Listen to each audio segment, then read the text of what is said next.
Well, hello everybody.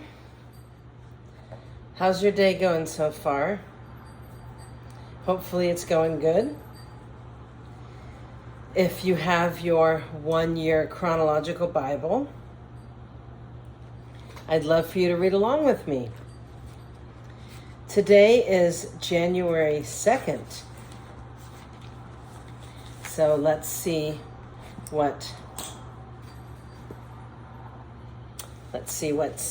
happening. Genesis 4, 1 through 26.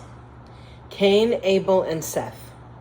Now Adam had sexual relations with his wife Eve, and she became pregnant. When she gave birth to Cain, she said, "With the Lord's help, I have produced a man."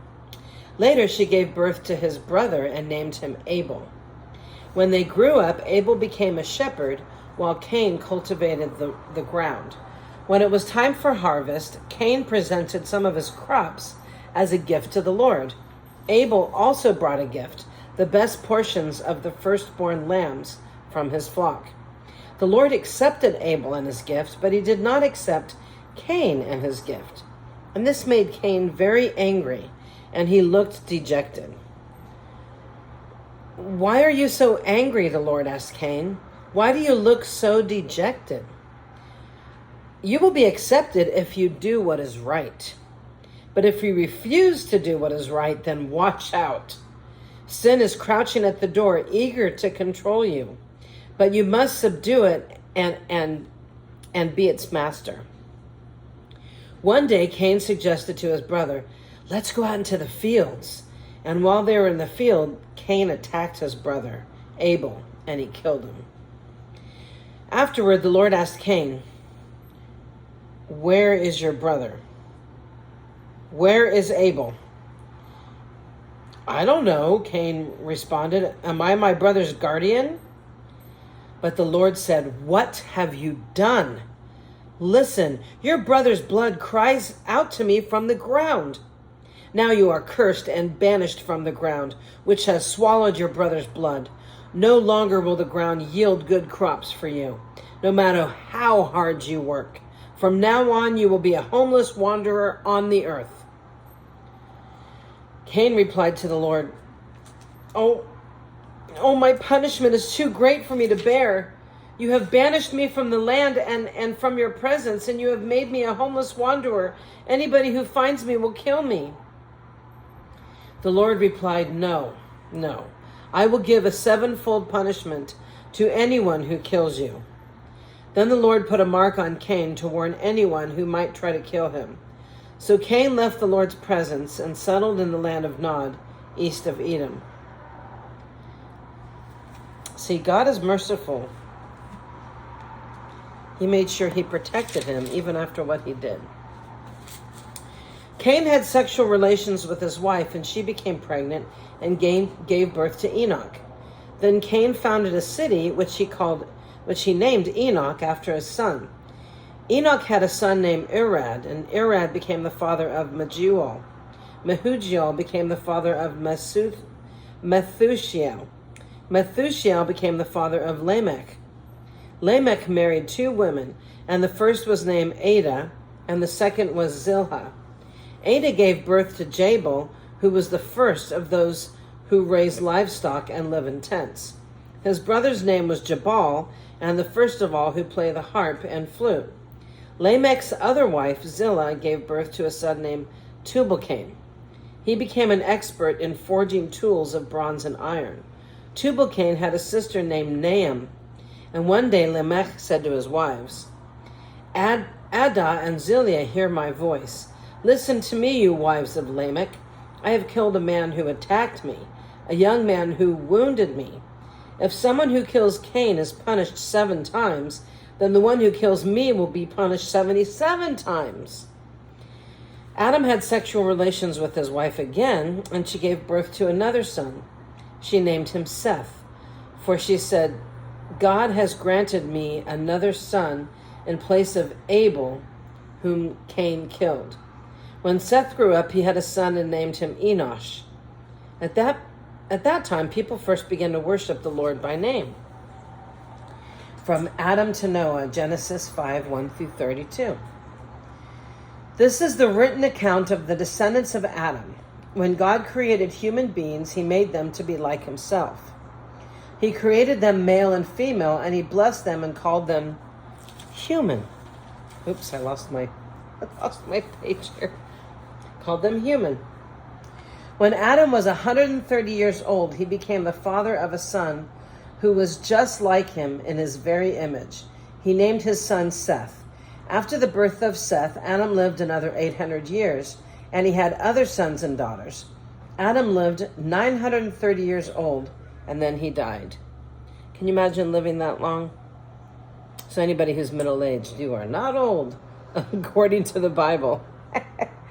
Yeah, we're young, according to the people in the Bible. When Seth was 105 years old, he became the father of Enosh. Wow. After the birth of Enosh, Seth lived another 807 years. Oh my gosh. And he had other sons and daughters, and Seth lived 912 years, and then he died. Well, yeah. I would say 912 years old, I'd be ready to go. When Kenan was 70 years old, he became the father of Mahalalel. Sorry, these names are a little difficult to read. After the birth of Mahalalel, Kenan lived another 840 years, and he had other sons and daughters. Kenan lived 910 years, and then he died. When Mahalalel was 65 years old, he became the father of Jared. After the birth of Jared, Mahalalel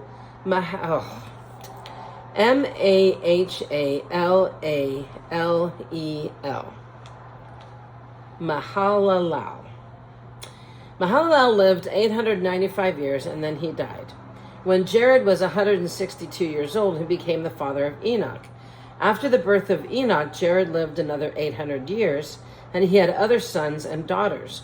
Jared lived 962 years, and then he died. When Enoch was 65 years old, he became the father of Methuselah.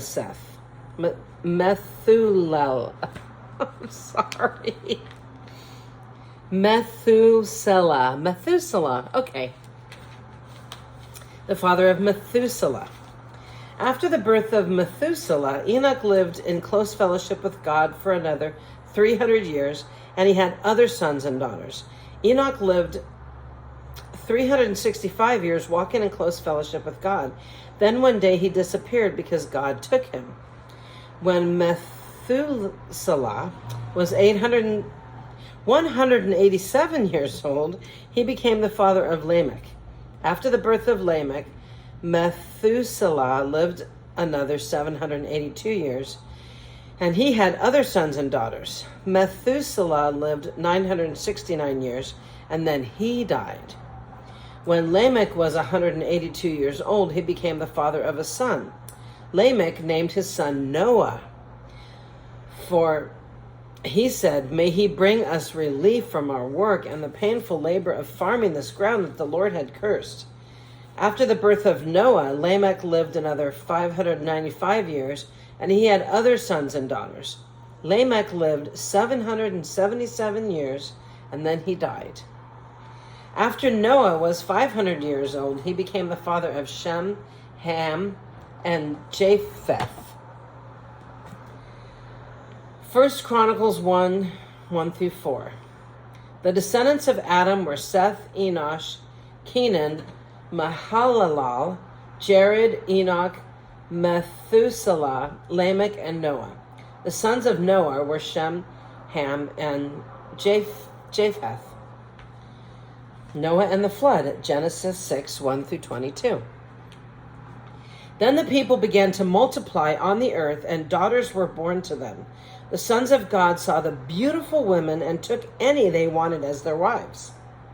Then the Lord said, "My spirit will not put up with humans for such a long time, for they are only mortal flesh.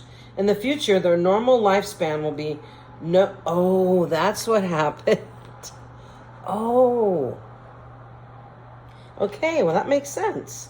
I didn't know that. Let me read that again. It says, their normal lifespan will be no more than 120 years. The Lord said, my spirit will not put up with humans for such a long time, for they're only mortal flesh. Oh, in the future, their normal lifespan will be no more than 120 years old. So that's why we don't live as long as we used to. Wow, that makes sense. Okay, I didn't know that. All right. In those days, and for some time after giant Nephthali's lived on the earth, for whenever the sons of God had intercourse with women, they gave birth to children who became the heroes and famous warriors of ancient times. Anyhow, back to the people living only 120 years old. The next time somebody says, when you're middle aged that you're old, I'll say, yeah, because God couldn't put up with us. He didn't want to deal with us for that long, so he shortened our lifespan. I'm sorry, I was just really surprised by that. Anyhow, back to the Nephtalites and them being heroes and famous warriors. Okay, verse 5. The Lord observed the extent of human wickedness on the earth, and he saw that everything they thought or imagined was consistently and totally evil. So the Lord was sorry he had ever made them and put them on the earth. It broke his heart. Oh. And the Lord said, I will wipe this human race I have created from the face of the earth. Gosh, to think that we really broke the Lord's heart. He will wipe this human race that he's created on the face of the earth. Yes, I will destroy every living thing. All the people, the large animals, the small animals that scurry along the ground, and even the birds of the sky. I am sorry I ever made them. Man. But Noah found favor with the Lord. Can you imagine only one person being able to find favor with the Lord? That's just, wow. This is the account of Noah and his family. Noah was a righteous man, the only blameless person living on earth at the time, and he walked in close fellowship with God. Noah was the father of 3 sons, Shem, Ham, and Japheth. Now God saw that the earth had become corrupt and was filled with violence. God observed all this corruption in the world, for everyone on earth was corrupt. So God said to Noah, I have decided to destroy all living creatures, for they have filled the earth with violence. Yes, I will wipe them all out along with the earth. Build a large boat from cypress wood and waterproof it with tar, inside and out. Then construct decks and stalls throughout its interior. Make the boat 450 feet long, 75 feet wide, and 45 feet high. Leave an 18-inch opening below the roof all the way around the boat. Put the door on the side and build 3 decks inside the boat, lower, middle, and upper.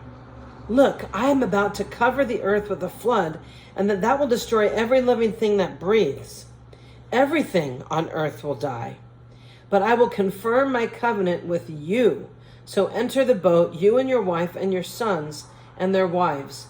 Bring a pair of every kind of animal, a male and a female, into the boat with you to keep them alive during the flood. Pairs of every kind of bird and every kind of animal, and every kind of small animal that scurries along the ground will come to you to be kept alive. And be sure to take on board enough food for your family and for all the animals. So Noah did everything exactly as God had commanded him. Wow. To think that everybody in the earth was corrupt except for Noah. Whew. That is just wow.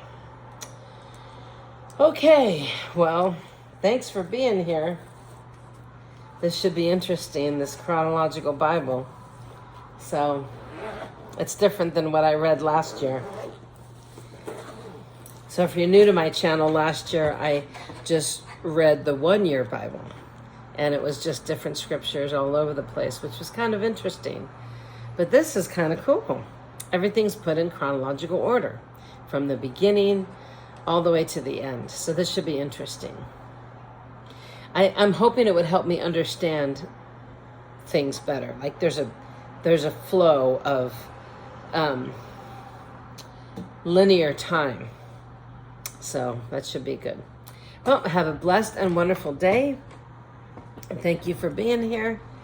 And please share this channel with anybody that you overheard them talking about their New Year's resolutions or their goals. And one of them was, oh, I want to read the Bible.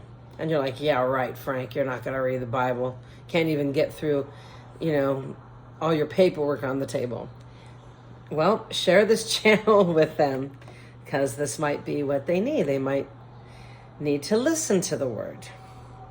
And hopefully read along. So anyhow, God bless and have a great day.